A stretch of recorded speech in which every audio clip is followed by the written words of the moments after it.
This is Pandit Vishnu Deonarayan here again from Mission Road in Freeport, bringing you updates on Tropical Storm Bonnie. The place is dark and we have constant mild drizzle, no strong winds yet.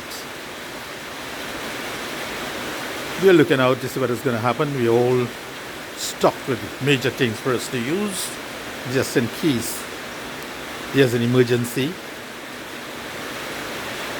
So I want to advise everyone, be very careful, stay indoors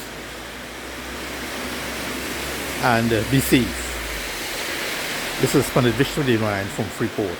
Bye.